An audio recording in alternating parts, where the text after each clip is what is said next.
Merci Céline. Bonjour à tous. Je suis ravie d'être là aujourd'hui. L'idée donc nous aujourd'hui avec Caravelle, on est vraiment plutôt sur des sujets d'épargne long terme. Alors je présente rapidement qui on est pour que voilà vous compreniez comment on intervient. Et après voilà je vais essayer d'être le plus clair, le plus exhaustif possible, même si des sujets sur lesquels c'est pas évident de donner des réponses très concrètes et ça dépend souvent de la situation de chacun. Mais on va évoquer des grandes lignes et je serai disponible aussi pour répondre à vos questions. Avec Caravelle, en fait, nous, on propose des produits d'épargne donc dédiés à la retraite, par exemple, sur cet objectif d'investissement long terme, et donc pour vous permettre d'investir de manière éthique et responsable. Donc il y a à la fois toute une série de contenus et d'outils qu'on veut ludiques et pédagogiques pour comprendre comment ça marche et vous aider du coup à le faire, et ensuite vous donner donc les produits pour, enfin des solutions pour agir. On voilà, pourra revenir plus en détail sur ces produits et comment on fonctionne. Et vous aurez les liens, voilà, notamment des outils qu'on vous enverra en fin de présentation et que vous pourrez retrouver ensuite par la suite par mail ou autre. Je vous propose de rentrer assez vite dans le vif du sujet. Sachant qu'on va reparler de tout ça, des produits d'épargne notamment par la suite. Alors n'hésitez pas, donc voilà, comme disait Céline, à poser vos questions dans la partie questions. On prendra vraiment le temps d'y répondre. Je vais essayer d'être la plus claire possible, mais je sais que voilà, c'est des sujets qui peuvent être compliqués. Je voulais commencer par, justement, pour rendre le sujet assez concret, commencer par vous proposer un petit exercice que vous pouvez faire alors sur votre ordinateur, sur un cahier, enfin ce que vous voulez. L'idée c'est de noter, et vous pouvez le faire en direct ou vous pourrez le faire après, à peu près vos dépenses fixes par mois. Donc par exemple, si vous avez des charges, votre loyer, l'idée c'est que ce soit les dépenses sur lesquelles vous pouvez pas rogner. En face de ça, ce que vous avez sur un compte courant ou des livrets. Et en fait, à partir de là, faire le calcul de combien de mois vous avez. Donc, je prends un exemple évidemment, voilà, lambda. Hein, c'est juste pour que vous compreniez le principe et pourquoi je vous parle de ce petit exercice. Si par exemple vous avez 500 € de dépenses pardon, si vous avez par exemple 1500 € de dépenses fixes par mois et que vous avez 5000 € sur un livret, ça fait que vous avez plus de 3 mois de dépenses. Et donc, on considère que vous avez un matelas de sécurité. Si vous avez un résultat qui est inférieur, l'idée, c'est qu'il va falloir constituer d'abord votre matelas de sécurité avant de parler épargne plus long terme. Alors, j'espère que je vous ai pas déjà perdu. En tout cas, l'idée à partir de ça, donc, c'est que ce petit calcul, il vous permette de vraiment savoir j'ai souvent cette question, par où on commence? Et en fait, c'est un peu ça le point de départ. C'est-à-dire que vous n'allez pas forcément, vous n'allez pas commencer par épargner ou investir sur du long terme. Il faut d'abord avoir cette notion de matelas de sécurité.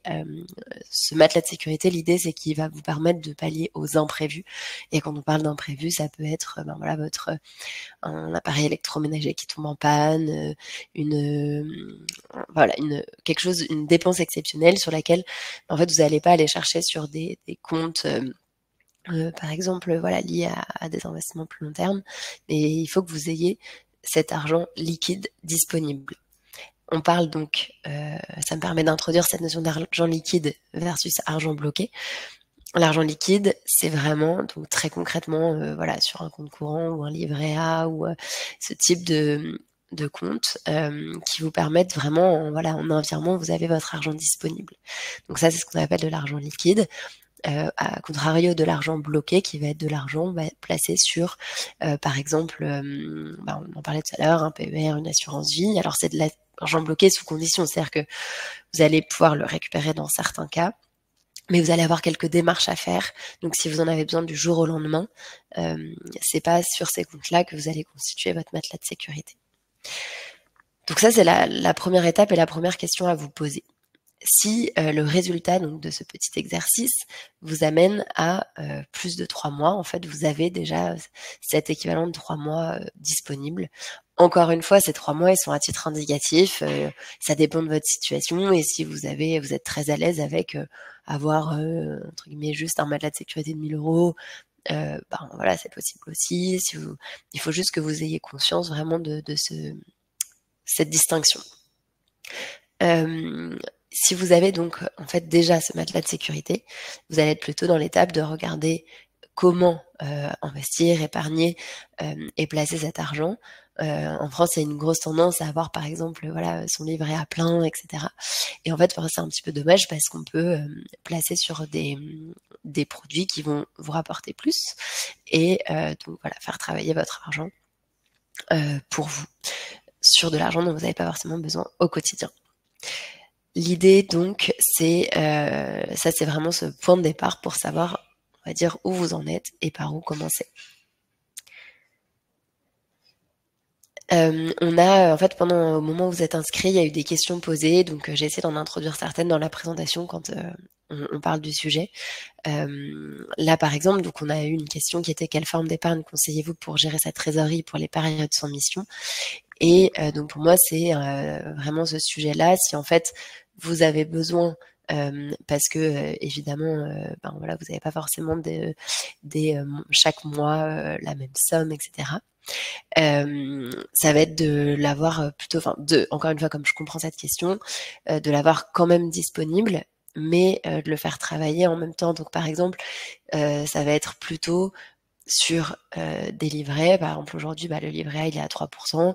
Ça peut vous permettre, quand vous êtes en mission, de quand même pas laisser sur un compte courant, donc ça travaille quand même, que ça vous rapporte un petit peu, mais que ce soit complètement disponible pour si le mois d'après vous n'avez pas de mission et donc vous en avez besoin. Voilà, ça vous permet de gérer comme ça. Si après vous avez des surplus, ça peut être intéressant pour le coup de les placer sur du plutôt moyen long terme. Mais si la question, voilà, c'est vraiment lié à pallier à ces mois sans mission et que c'est incertain d'un mois à l'autre, plutôt qu'un compte courant, déjà un livret type livret A ou autre, mais de l'argent liquide qui va travailler un petit peu quand vous pouvez, quand vous en avez pas besoin et que vous pourrez récupérer dès que vous en avez besoin. Pour passer donc au deuxième conseil, l'idée c'est de réfléchir par objectif. Pourquoi? Parce que épargner pour épargner finalement, c'est, j'allais dire un petit peu rébarbatif, je sais pas si c'est le bon terme, mais en fait ça va pas rimer à grand chose de mettre de côté pour mettre de côté. On le met en face d'objectifs, donc on retrouve souvent des exemples un peu similaires pour chacun. Ça peut être sur du plus court terme, un gros voyage, sur du moyen terme, acheter sa résidence principale, sur du long terme pour sa retraite. L'idée, c'est que en face de vos épargnes, voilà, vous ayez des objectifs ça peut être du court, moyen, long terme. Évidemment, ça peut être cumulatif aussi. Mais voilà, c'est d'avoir déjà savoir en fait pourquoi vous mettez de côté tous les mois, pourquoi c'est pas de l'argent que vous dépensez en fait. Et c'est souvent pour des objectifs, voilà, ça peut être des objectifs beaucoup plus personnels, mais là je vous donne des exemples dans les objectifs qu'on retrouve. Ensuite, ce sont des objectifs qui doivent être réalistes et adaptés à sa situation. On l'a vu avec l'exercice, on démarre pas tous du même endroit. Donc votre objectif, il peut tout à fait être déjà en fait de commencer à épargner et déjà d'arriver à mettre de côté un petit montant tous les mois pour constituer votre matelas de sécurité. Ou à l'inverse, vous pouvez déjà avoir un certain nombre de produits, ou avoir déjà commencé, avoir déjà votre matelas de sécurité et d'autres produits d'épargne. Donc votre objectif va être par exemple de diversifier. Donc là-dessus, l'idée, c'est vraiment, on n'a pas tous le même intérêt pour ces sujets, on n'a pas tous la même situation, les mêmes possibilités à l'instant T, etc. Donc, c'est pas forcément de voir l'épargne comme en fait une montagne où ce sera le jour où je gagnerai énormément, ce sera le jour où il y a vraiment des choses à faire pour chaque situation et souvent dès aujourd'hui.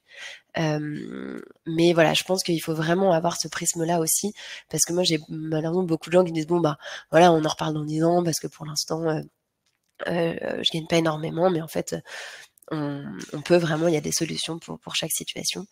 Et en fait, l'important, c'est souvent de se lancer déjà. suivi dans le temps, en fait, c'est vraiment pour se dire, il y a cette grosse première étape de commencer, souvent. C'est pour ça que je vais essayer, c'est l'objectif aujourd'hui aussi, de vous donner quelques pistes et quelques clés pour commencer et éviter de se dire, c'est de repousser toujours à plus tard. Mais c'est aussi important, une fois qu'on a commencé, de s'y astreindre. C'est-à-dire que c'est bien si le mois prochain, vous commencez, vous mettez un peu de côté, vous avez suivi les conseils, c'est super, mais qu'en fait, derrière, vous ne continuez pas. Et donc l'impact, il est aussi dans le temps. C'est pas comme c'est une course de fond, c'est pas un sprint. Il faut voilà, même si c'est pas des grosses sommes, même si c'est pas tous les mois, etc. L'idée, c'est quand même que ce soit quelque chose qui soit suivi dans le temps, et ça boucle la boucle avec cette idée d'objectif à court, moyen, long terme. Et après, alors s'il y en a des traits scolaires, vous pouvez avoir un Excel de suivi, vous pouvez, il y a encore tous les niveaux, mais déjà l'idée de base, c'est juste de se dire, c'est pas non plus juste sur un coup, l'idée, c'est qu'il y ait quand même une régularité sur voilà, une fois que vous vous lancez sur la suite. Voilà pour cette partie-là. Je continue avec une des questions qui nous a été posée. Et donc, je ne sais pas si les personnes sont présentes, mais je pense que ça intéressera quand même tout le monde. Quels investissements on peut conseiller à leur court terme, 5-10 ans? Moi, je dirais c'est même plutôt du moyen, presque du long terme, sur déjà 10 ans, mais on va se dire du moyen terme. Encore une fois, toutes les réponses que je vais vous donner ici, elles sont dans les grandes lignes. C'est pas du tout... c'est pour vous donner des pistes pour comprendre, etc. C'est vraiment adapté à chaque situation. Parce que, par exemple, des investissements à 5-10 ans aussi, voilà, il y a toujours cette notion de mettre la sécurité, etc. Il y a un premier prise de lecture qui va être lié, en fait, à les caractéristiques intrinsèques d'un produit d'épargne. Par exemple, un PEA qui est un plan épargne action, au bout de 5 ans, vous allez avoir une fiscalité allégée. Pareil pour l'assurance vie au bout de 8 ans. Pareil, donc ça, c'est vraiment, il peut y avoir ce prisme-là avec les caractéristiques intrinsèques du produit. Un plan épargne retraite, par exemple, il peut vous permettre aussi de réduire vos impôts dès aujourd'hui. Donc, ça peut être chacun peut avoir un intérêt, et vous avez ce prisme, voilà, de date, par exemple. Donc, parfois, ouvrir un compte, même avec peu, va vous permettre, on va dire, d'enclencher cette date. Et donc, au bout de 5 ans pour un PEA, 8 ans pour une assurance vie, d'avoir ces réductions, ou pour un PER, de déduire dès aujourd'hui vos impôts. Donc, voilà, pour vous donner cette première grille de lecture. Et en tout cas, à garder en tête, c'est que si vous avez votre matelas de sécurité, vous pouvez investir sur d'autres produits et pas forcément laisser les livrets, par exemple. Ça va être bien, mais vous pouvez compléter et aller chercher plus de rendement. Et je dirais juste là-dessus, c'est que souvent, en tant qu'indépendant, moi je le vois beaucoup, vous avez ce sujet de trésorerie avec souvent beaucoup d'argent sur des comptes courants. Et ça, pour le coup, c'est un petit peu dommage, parce que si c'est voilà, vous avez une partie dont vous n'avez pas besoin, vous pouvez le faire travailler, plutôt que de le laisser sur un compte courant qui, pour le coup, ne vous rapporte rien. Alors maintenant, on va passer à la bonne pratique suivante, qui est, alors je l'ai intitulé le mois d'abord, mais c'est vraiment le sujet de se payer en premier. Alors cette slide, elle est très simple et épurée, mais l'idée de cette bonne pratique, surtout à retenir en tête, c'est de mettre de côté en début de mois. En fait, typiquement, si on parle, par exemple, voilà, on prend 50 €. Nous, aujourd'hui, vous pouvez sur Caravelle mettre 50 € par mois. Et en fait, ces 50 € là, ça peut être justement un mois d'épargne qui, en plus, cumulé à tout le reste, va vous générer des intérêts et sur le long terme vous rapporter beaucoup plus. Ou ça peut être un pull, ou ça peut être un resto. Alors l'idée, c'est pas du tout d'être culpabilisant non plus, et parfois, peut-être vos 50 €, c'est votre seul resto du mois, et je vous dis pas, non, faut plus rien faire et mettre de côté. C'est plutôt que parfois, on a, voilà, aussi le type de profil où, en fait, finalement, ces 50 €, ça va pas changer grand chose, mais comme vous suivez pas trop, à la fin du mois, vous avez plus 50 € à mettre de côté. Et en fait, si vous les aviez mis de côté en début de mois, ça aurait été presque $1, ça aurait pas changé grand chose. Et pourtant, si c'est tous les mois et sur du long terme, ça a un impact vraiment énorme. On le verra tout à l'heure avec la notion d'intérêt composé. Pour ça peut être voilà des choses très simples. Si vous avez, ça peut être un prélèvement automatique en début de mois, et donc en fait c'est quelque chose vous n'avez pas du tout à y penser tous les mois. Une fois que c'est lancé, tous les mois automatiquement en début de mois ça va être mis de côté. Alors ça peut être 50 ou plus aussi, je parle, mais ça dépend de votre capacité d'épargne à vous et de votre situation. Mais il y a vraiment ce sujet de voilà mettre un petit peu en perspective sur finalement, parfois on a l'impression on peut pas du tout épargner, alors qu'en fait, il y a voilà, peut-être moyen de finalement se faire un repas chez soi plutôt qu'un resto, et puis nos 50 € ils sont mis de côté pour plus tard. Voilà un petit peu la perspective, et puis ça permet aussi de profiter sans culpabiliser en disant voilà on a mis de côté ce qu'on voulait mettre de côté en début de mois, et on a aussi ce restaurant à vivre et cette partie loisir pour profiter, et voilà la logique que je voulais illustrer par cet exemple. Et ça me permet de vous faire la transition avec ce sujet suivant. Alors je vous l'ai mis ici parce que on a souvent la question de savoir combien il faut mettre de côté. Alors cette règle des 20-30-50, clairement, si on habite à Paris avec un loyer qui prend déjà la moitié de son revenu, si on est parent solo, si on a, il y a plein de moments de sa vie où c'est pas du tout possible d'avoir cette répartition-là. Donc évidemment, elle est à relativiser, mais elle donne quand même des grandes lignes, et pourquoi pas chercher à tendre vers ça. Donc la règle des 20-30-50, c'est de se dire vous avez 20% que vous mettez de côté sur de l'épargne, et dans cette épargne-là, il y a l'épargne court terme, moyen terme, long terme. C'est pas par exemple 20% pour votre retraite. Vous pouvez le faire, mais là vraiment c'est plutôt de se dire vous avez 20% au global que vous mettez de côté sur vos différents projets. 50% sur votre quotidien, donc ça va être toutes vos, à la fois vos charges fixes, mais aussi vos courses, ces dépenses voilà, du quotidien. Et enfin 30% pour vos loisirs. Je vous ai parlé de ça parce que ça permet, je trouve, d'orienter, de donner quand même des chiffres, parce que souvent on nous pose les questions et j'avais pas envie de vous dire non plus tout au long de la présentation ça dépend. Mais encore une fois, évidemment que l'objectif il est pas du tout d'être culpabilisant si vous êtes pas du tout sur cette répartition-là aujourd'hui, qu'en plus en période inflationniste ou selon on habite, etc., c'est pas du tout possible d'atteindre, selon son niveau de revenu, d'atteindre ça. Mais c'était quand même pour essayer de vous donner aussi un petit peu de concret, et ça peut être des objectifs qu'on se fixe. Maintenant, les objectifs, encore une fois, et voilà, ils sont très liés à votre situation, mais ça ce serait, on va dire, un idéal dans la répartition. Céline, si jamais il y a des questions qui arrivent, n'hésite pas à m'interrompre. Oui, tout à fait. Il y en a pas encore eu. Enfin, il y en a une, mais tu vas y répondre un peu plus tard. Donc. Ok. Ah, en fait, on vient d'en avoir une. Je vais l'afficher. Parfait. Quand on est en micro-entreprise, est-il possible d'avoir des produits d'épargne au nom de la micro-entreprise ? Alors, très bonne question. Il y a donc par exemple, si je prends l'exemple du PER que je connais le mieux, vous pouvez l'abonder depuis votre compte professionnel. En revanche, par exemple, au niveau de la fiscalité, ça interviendra sur votre revenu global, puisque de toute façon vous payez, c'est incorporé à votre impôt sur le revenu, mais c'est possible d'abonder depuis votre compte professionnel. Merci. Et la prochaine question, elle concerne Caravelle, mais du coup, tu y réponds un peu plus tard. Donc, je l'afficherai à ce moment-là. Ça marche. Et n'hésite pas à m'interrompre quand c'est le moment. Donc, le précepte suivant.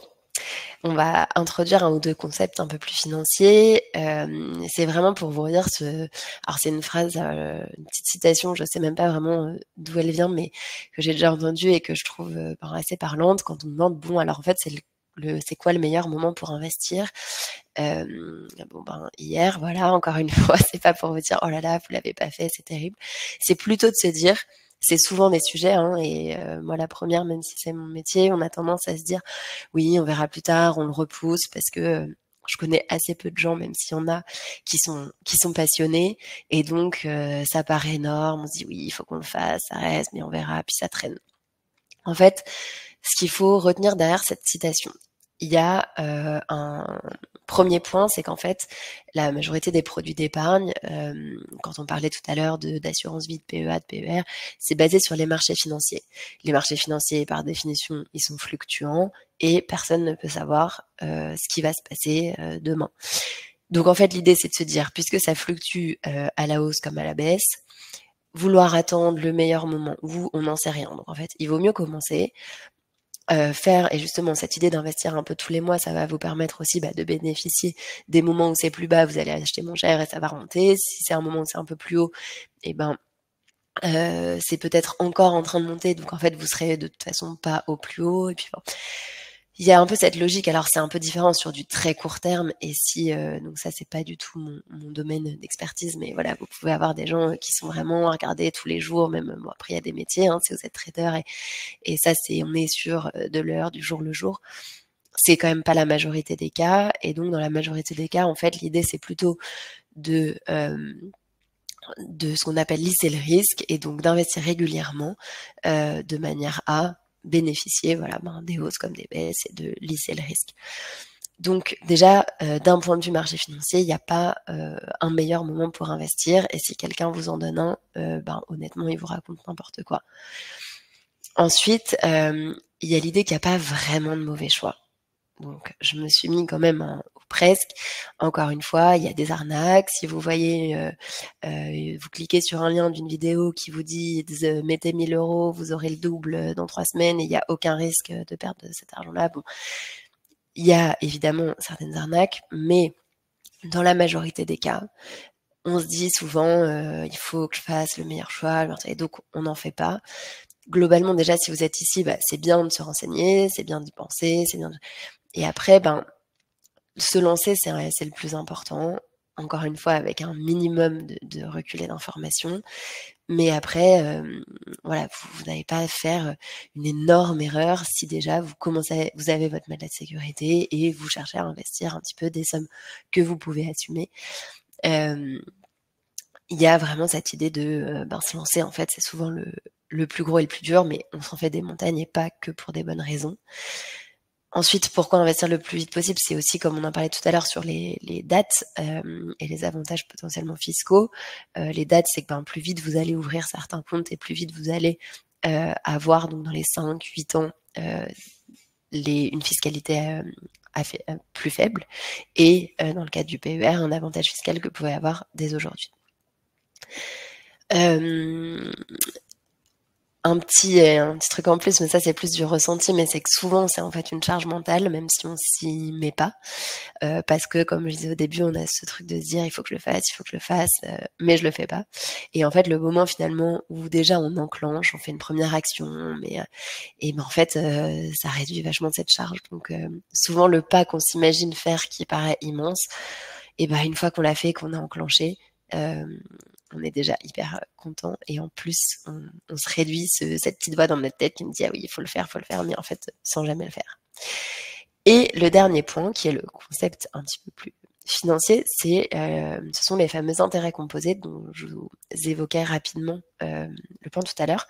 En fait, c'est de se dire ce que vous allez mettre, donc même, il vaut mieux, on dit, commencer tôt, même petit, parce que les sommes que vous allez mettre, elles vont avoir chaque année généré des intérêts, et ces intérêts en fait vont s'ajouter à votre capital constitué plus les intérêts, et ça fait un effet boule de neige sur le long terme. Pour ça, je vais vous mettre un petit exemple qui sera encore plus parlant. Voilà, on a pris cet exemple de Camille, à 32 ans, qui commence à épargner aujourd'hui. Mon exemple, il concerne l'investissement très long terme et la retraite, puisque voilà, nous c'est sur ce sujet-là, mais de toute façon, ça illustre les intérêts composés. Dans tous les cas, évidemment, l'effet est de plus en plus important sur le plus c'est long, mais déjà, comme vous voyez avec la question de tout à l'heure, déjà sur 10 ans, c'est quelque chose que vous constatez. Si elle place 100 € par mois, donc à partir de 32 ans jusqu'à ses 64 ans, on a donc un calcul qui nous permet de se dire elle aura 100 000 € en gros à son départ, dont 61 000 € d'intérêt généré. Ça veut dire qu'elle, son effort d'épargne, il aura été même pas de 40 000 €. Ce calcul, il est fait à partir de nous, en tout cas les fonds qu'on a, on vise sur une performance de 5% par an avec des hausses, des baisses, etc. Et donc c'est pas du tout un calcul voilà sorti du chapeau. Et si on se rend compte qu'elle fait la même chose mais 10 ans plus tard, eh ben elle aura seulement 24 000 euros d'intérêt généré par rapport aux 61 000 potentiels. L'idée, c'est pas que si vous avez 43 ans, c'est trop tard. Pour le faire, pas du tout. C'est vraiment juste de se dire, mais en fait, pour illustrer cette idée que le plus tôt est le mieux. Ça me permet de faire le lien avec une question qui nous a été posée, ce qui était à partir de quel niveau de chiffre d'affaires devrais-je envisager de commencer à épargner en tant qu'auto-entrepreneur. Alors, si vous avez bien compris ce que j'essayais de vous dire, c'est que il n'y a pas vraiment, j'ai pas un chiffre là à vous donner puisque le plus tôt est le mieux. Maintenant, évidemment, à ça, c'est le niveau de chiffre d'affaires qui vous permet déjà de vivre. Bien sûr que vous n'allez pas mettre de côté avant d'avoir mangé, avant d'avoir payé votre loyer. Donc, je dirais que en fait, à partir du moment où il faut envisager d'épargner, c'est quand votre revenu vous permet de vivre au quotidien. Et ensuite, vous commencez à épargner d'abord pour son matelas de sécurité, puis sur des produits plus court, moyen, long terme. Mais j'espère que que la personne qui a posé cette question avait la réponse déjà avec le début de cette présentation. Début de cette présentation qui arrive bientôt au bout. Hein. J'essaie de pas faire un format trop long et comme ça on aura aussi un temps d'échange et puis j'espère ne pas vous avoir perdu. Alors la phrase que j'ai mise ici, elle vient d'un provider anglais d'épargne retraite. Je l'ai mise parce que elle est quand même assez impactante et je vais vous expliquer ce qu'il y a derrière. Donc elle dit qu'épargner vert pour sa retraite aurait 21 fois plus d'impact qu'arrêter de manger de la viande, changer de fournisseur d'énergie et ne plus prendre l'avion.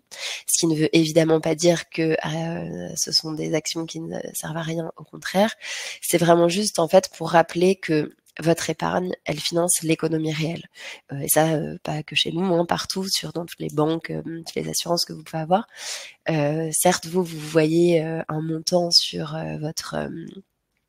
votre compte, vous voyez une ligne, vous voyez une somme, mais en fait derrière, c'est pas dans un coffre-fort à la banque, c'est vraiment réinvesti dans des fonds et dans des entreprises. Donc aujourd'hui, avec notre épargne, notre argent, on a un vrai pouvoir aussi, qui est souvent intangible et pas évident à matérialiser, mais qui est hyper important à réaliser. Donc en fait, vous allez bien sûr épargner pour vous, mais vous pouvez aussi épargner pour le monde dans lequel vous avez envie de vivre plus tard, et que c'est un vrai levier d'action qu'on peut avoir. Pour vous, alors je crois que Céline, tu disais que c'était une question liée à Caravelle, donc si tu veux, on peut l'afficher, ça me permettra de faire le lien pour répondre à comment nous on gère ça. Il y a une question, voilà. Donc, c'était les fonds d'investissement qui sont utilisés chez Caravelle. Quelle est la note moyenne du label ISR ? Alors, nous, chez Caravelle, on a une méthodologie d'impact, en fait, qui nous permet, il y a en partie des labels, dont le label ISR, mais l'idée, c'est qu'on a voulu aller plus loin. Donc, c'est une méthodologie d'impact qui a la croisée de réglementation européenne, de labels, donc il y a le label ISR, Greenfin, enfin, d'autres labels aussi, qui nous permettent vraiment d'exclure certains secteurs, de choisir les secteurs dans lesquels on va investir. Et donc sur plus de 1000 fonds analysés, il y en a une quarantaine qui ont été retenus. Et ensuite, parmi ces 40-là, on a créé des portefeuilles qui se veulent assez diversifiés pour permettre d'investir, donc toujours dans une logique d'impact positif, dans différents types de fonds. Donc quand on parle de type de fonds, ça peut être des actions, des obligations, des ETF, de l'immobilier, toujours dans cette démarche éthique et d'impact pour financer la transition écologique. Parfait, merci.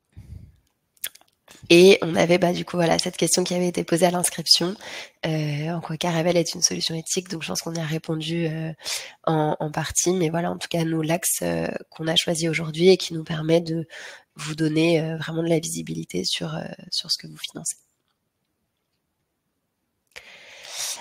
Alors, je vous remercie beaucoup. Je vois qu'il y a autant de participants au début qu'à la fin, donc ça me fait super plaisir de pas vous avoir perdu. Et maintenant, si ça a été super clair et qu'il n'y a pas de questions, je suis ravie de ne pas vous avoir perdu. Et si vous avez des questions, je suis disponible pour y répondre. Effectivement, n'hésitez pas, on a encore du temps et en attendant, je vais en profiter pour vous partager les liens. Donc il y a je vais laisser Marie les présenter, mais il y a 2 simulateurs. Je vous mets les liens.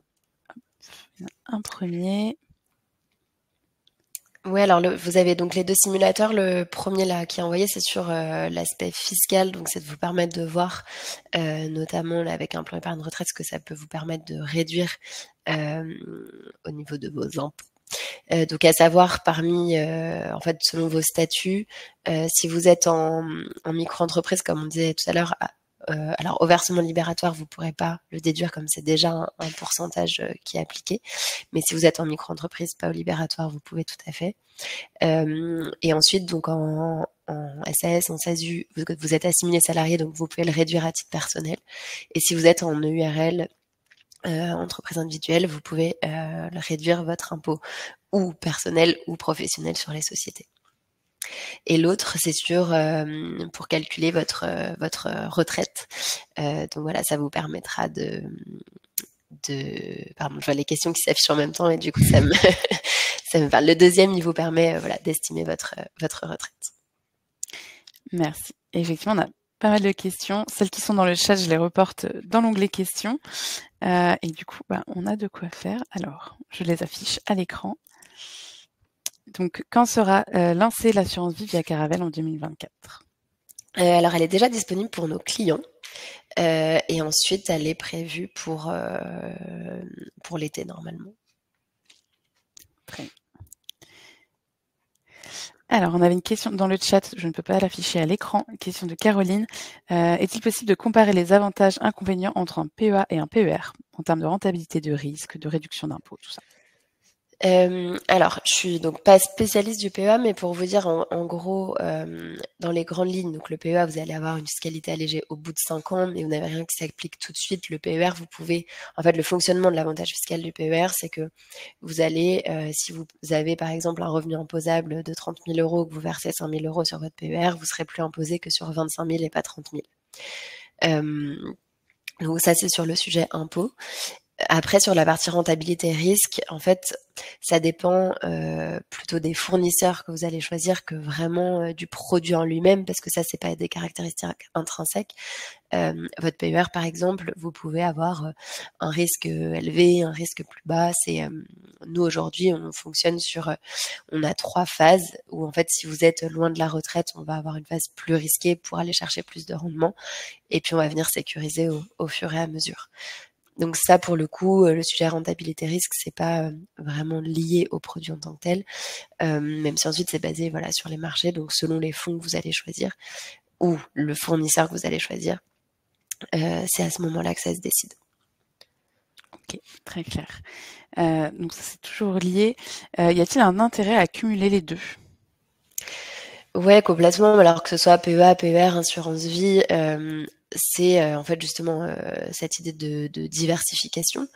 En fait, vous allez pouvoir bénéficier de différents avantages de chacun. Et en plus, en fait, chaque produit va avoir des conditions de blocage ou de déblocage différentes. Donc, l'idée, en fait, derrière, c'est plutôt qu'en fonction, par exemple, des fonds que vous avez sur votre PEA, vous pouvez choisir en PER avec deux types de fonds. Je sais pas si par exemple vous investissez, je donne des exemples comme ça, c'est pas les bons, mais dans l'immobilier d'un côté ou sur uniquement en Europe, vous pouvez diversifier de cette façon-là. Mais c'est totalement possible de cumuler et c'est même plutôt bien parce que ça vous permet de bénéficier des avantages de chacun des produits. Très bien.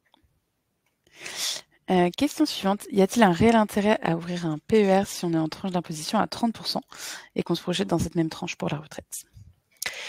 Ouais, alors bien sûr, aujourd'hui, l'avantage fiscal du PER, il est vraiment calculé avec cette idée qu'on perd 50% de ses revenus quand on part à la retraite. C'est un chiffre aujourd'hui en moyenne en France. Donc, qu'on est dans la grande majorité des cas moins imposé à la retraite. Ce qui fait qu'en effet, vous allez avoir une réduction d'impôt aujourd'hui et que vous paierez moins au moment où vous récupérez votre argent. Donc, si vous pensez à payer pareil, c'est sûr que vous pouvez tout à fait ouvrir un PER, mais que vous n'aurez pas de réduction d'impôt à ce niveau-là, puisque ce que vous allez pas payer aujourd'hui, vous le paierez à la fin, inversement. Maintenant, voilà, il y a cette idée que les chiffres aujourd'hui montrent que on est dans la grande majorité des cas à des revenus beaucoup plus, bien moindres, et donc dans la majorité des cas, c'est intéressant pour ça. Merci.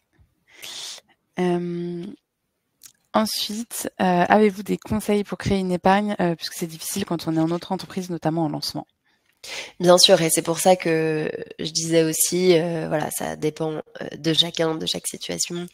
L'idée, c'est que vous venez de créer votre boîte, bien sûr que vous allez sans doute avoir vos premiers sujets vous pouvoir vivre de votre activité. Donc, je pense qu'il faut pas non plus culpabiliser si c'est par étapes. On peut pas forcément tout faire en même temps. Et si vous lancez votre entreprise, et déjà assurer son pouvoir vivre de son activité, c'est la première étape. Maintenant, selon votre situation et si c'est possible, c'est pour ça que j'insistais, je donnais l'exemple des 50 euros, mais même si c'est pour vous constituer votre matelas de sécurité, 10 euros sur un livret A. Enfin, en fait, c'est pour moi de se dire aussi que l'important, c'est de commencer, c'est de prendre ses réflexes, c'est d'essayer, et que parfois, on a l'impression qu'on peut pas du tout. Et en fait, de le faire en début de mois, de faire une petite somme, on se rend compte que finalement, c'est faisable même sans avoir des revenus énormes, et que c'est dommage de le mettre de côté et de pas s'y pencher. En se disant je m'y pencherai le jour où je pourrais mettre 500 euros par mois, et ça, voilà, ça c'est dommage. Après, si même aujourd'hui c'est ric-rac et le temps de lancer son activité, on pioche déjà dans ses réserves, etc., et on lance d'abord son activité et on reprend la question de l'épargne quand on peut. Voilà, il faut pas non plus se mettre, on peut pas forcément être sur tous les fronts en même temps. Merci. Ensuite, on a une question de Christophe sur les risques des produits Caravelle et le différentiel avec les produits à court terme. Alors, nous, pour le coup, on on a construit une gestion vraiment sur le long terme. Je relis la question en même temps parce qu'elle n'est pas 100% claire pour moi. Donc, en fait, en gros, parce qu'en fait, par rapport aux produits de livret PEA, PER, etc., vraiment, je reprends un tout petit peu en arrière parce que, en fait, il y a vraiment deux. C'est pour ça que je disais au début l'argent bloqué, l'argent liquide, les livrets. Et donc, par exemple, si on prend l'exemple du livret A, c'est un livret qui est réglementé à 3%, qui est pas risqué, c'est-à-dire que ce que vous mettez, vous le récupérez, etc. Tout ce qui va être PEA, PER, assurance vie, ces produits vont être basés sur les marchés financiers. Donc, vous allez pouvoir évaluer le risque au moment où vous souscrivez en fonction de ce que vous souhaitez, quels sont vos projets. Donc, nous, par exemple, aujourd'hui, si vous aurez un PEA ou une assurance vie chez nous et que vous voulez pas de risque, c'est possible. On a des fonds à capital garanti, c'est possible. Nous, en fait, aujourd'hui, si dans le cadre, par exemple, de la retraite, vous avez 30 ans et que vous avez besoin de votre argent dans 30 ans, on va pas vous recommander cette stratégie-là parce qu'en fait, vous pouvez pour l'instant prendre des risques parce que vous n'avez pas besoin de votre argent tout de suite. C'est pour ça que je parlais aussi tout à l'heure de ces objectifs de court, moyen, long terme. Si vous avez un objectif court terme, évidemment, voilà, c'est pas les mêmes. Il faut mettre en face l'objectif, le produit. Voilà, je sais pas si ça répond un peu, parce qu'il y a pas mal de sous-jacents dans cette question. Merci Marie. Ensuite, on a une question d'Isabelle pour passer chez Caravelle. Je vais vous envoyer du coup dans le chat le lien avec l'offre Malte dédiée et peut-être que Marie, tu veux compléter. Alors, en gros, sur l'assurance vie, donc aujourd'hui, vous avez donc un premier sujet qui c'est le sujet des transferts, mais qui concerne uniquement les PER ou PERCO, mais tout ce qui rentre dans vraiment cette optique dédiée à la retraite, ça, vous pouvez le transférer. Donc ça, c'est-à-dire que vous avez juste à nous envoyer, quand vous avez votre compte Caravelle, le numéro de contrat de votre ancien contrat, et ensuite on s'occupe de tout. Ça ne marche plus dans le sens assurance vie PER, c'est-à-dire qu'on ne pourra pas faire un transfert direct. Donc, dans ce cas-là, il faudrait qu'on voit les raisons pour lesquelles vous voulez passer chez nous, et ça serait avec grand plaisir. Dans le cadre d'une assurance vie, ça veut dire que vous devez récupérer, donc ce qu'on appelle effectuer un rachat pour le réinvestir. Il n'y a pas de transfert direct, contrairement au cas du PER et de tous les produits dédiés à la retraite. Ce qu'on pourra faire également, c'est vous envoyer un lien aussi de rendez-vous pour le coup, pour pouvoir aussi échanger au cas par cas sur vos problématiques. Merci Marie. Je vois qu'on a encore des questions qui arrivent, donc parfait. Maintenant, question de Xavier sur les conseils pour placer la trésorerie de son entreprise. Du coup, ça reprend un peu la question du début. Tout dépend si votre trésorerie, c'est de la gestion de trésorerie au sens où vous en avez besoin. Vous en avez par exemple, je sais pas, 30 début d'année, mais vous en avez besoin en fin d'année. Donc c'est ça, par exemple, c'est en effet dommage de le laisser sur un compte courant et vous pouvez placer sur des livrets. Donc ça peut être livret A ou compte, enfin, en tout cas des livrets qui vont faire travailler un petit peu votre argent, mais où ce sera disponible. Maintenant, si c'est de la trésorerie dont vous n'avez pas besoin, parce qu'aujourd'hui, entre votre activité et vos revenus, vous avez un excédent, eh ben, vous pouvez tout à fait le placer sur des produits plus long terme, donc type assurance vie PER par exemple, on tourne. Mais voilà, c'est toujours ce distinguo à faire entre est-ce que c'est de la trésorerie parce que au mois de mars vous avez fait plus, au mois d'avril plus, mais en juillet vous en aurez besoin. Et ben là, faut rester sur des livrets liquides et disponibles, mais intéressant de le mettre sur des livrets plutôt que de le laisser dormir sur votre compte courant. En revanche, si c'est du plus long terme, eh ben vous pouvez le placer, comme on disait par exemple, vous pouvez le placer en EURL, micro-entreprise, vous pouvez abonder depuis votre compte professionnel par exemple sur votre PER. Merci. Ensuite, on a une question de Christian. Alors, pour information, il y a un replay qui sera disponible, Christian, si vous voulez revoir la présentation de Marie. On l'envoie demain. Et puis ensuite, Marie, du coup, va peut-être pouvoir répondre sur la suite à qui s'adresse l'offre Caravelle. Ouais, alors donc déjà sur la partie nous contacter avec plaisir, et comme dit, on vous mettra un lien de rendez-vous, et après même sur le site vous avez un chat, vous avez possibilité de nous écrire par mail, etc. Donc n'hésitez pas à nous contacter. Nos produits s'adressent à tout le monde. Aujourd'hui on a beaucoup d'indépendants parce qu'on a fait le choix en fait comme un petit chiffre que je vous avais pas donné sur notamment le sujet de la retraite, mais il y a un vrai écart entre les salariés qui perdent déjà en moyenne 50% de leurs revenus en partant à la retraite, ça va jusqu'à 60% pour les indépendants.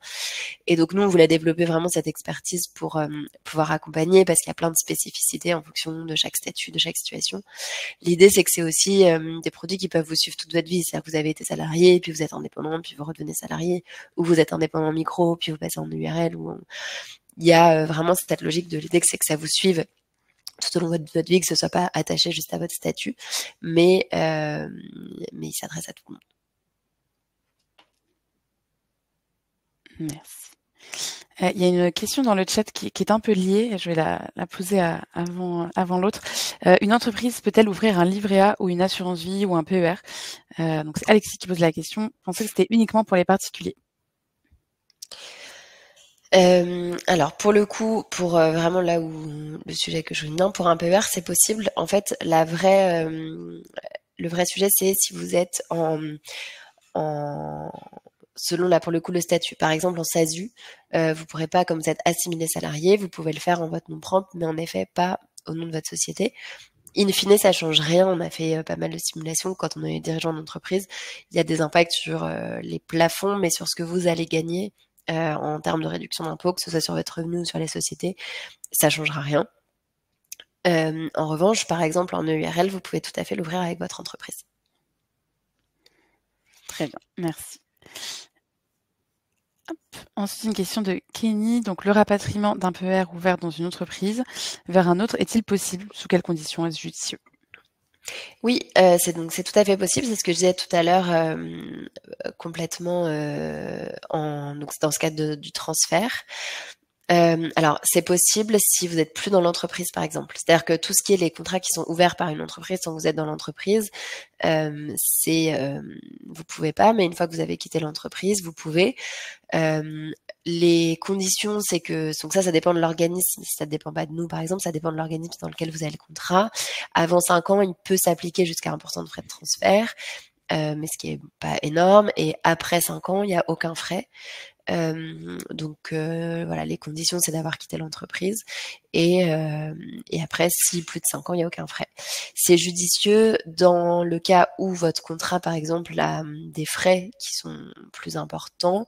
Nous, on le constate, c'est souvent le cas parce que, alors, c'est souvent dans des banques assurances traditionnelles qui ont souvent beaucoup de frais et donc voilà, ça par exemple, le transférer vous permettra d'économiser sur les frais. C'est judicieux aussi si vous savez pas ce que vous financez et que c'est important pour vous.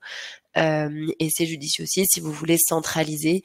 On a beaucoup de personnes qui vont avoir, justement, en fonction de leur carrière, dès aujourd'hui, même si on a fait une alternance quelque part, on peut avoir un produit. Donc, ça peut vous permettre de tout centraliser au même endroit. Donc, vous avez tous vos produits dédiés retraite à un endroit. Donc voilà un peu les 3 cas où ça peut être intéressant de le faire. Merci. Et on a une dernière question. Est-il intéressant d'ouvrir un DAT, si ça se dit comme ça, ou un DAT, ou est-ce mieux d'avoir un livret A? Alors je suis désolée, je ne sais pas ce que c'est un DAT. Est-ce que Nina, vous pouvez préciser? Dépôt à terme.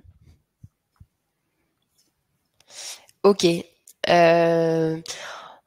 Alors honnêtement, je connais pas bien ce type de compte.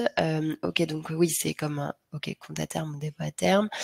Alors, si, en fait, la vraie différence là-dessus, encore une fois, c'est que le livret A, en fait, ce qu'il faut bien, un compte à terme, c'est-à-dire que vous vous engagez sur une durée.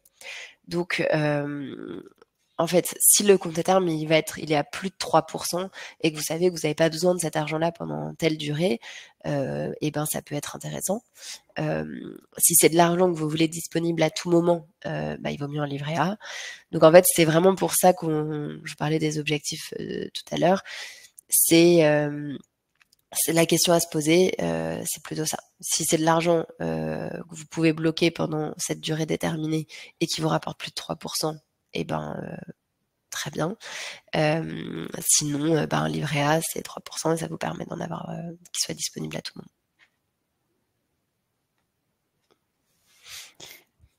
Parfait, je pense que ça répond à la question. Et on en a une autre qui est arrivée entre deux, je l'affiche. Doit-on ouvrir un compte pour sa micro en début d'activité?